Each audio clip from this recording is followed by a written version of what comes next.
From the very start, since day one, hanggang sa nagtagal tayo, hanggang ngayon, dumating tayo 9 months na.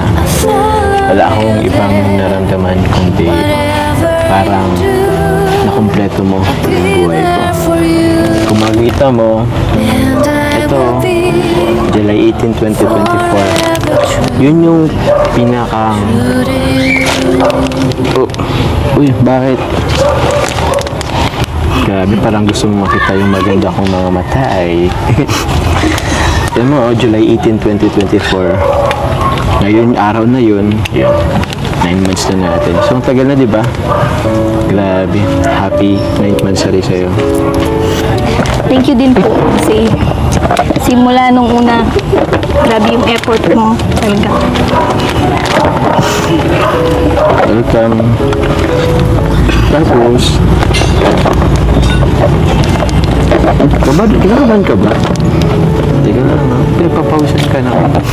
Okay na. Okay lang yan, okay lang yan.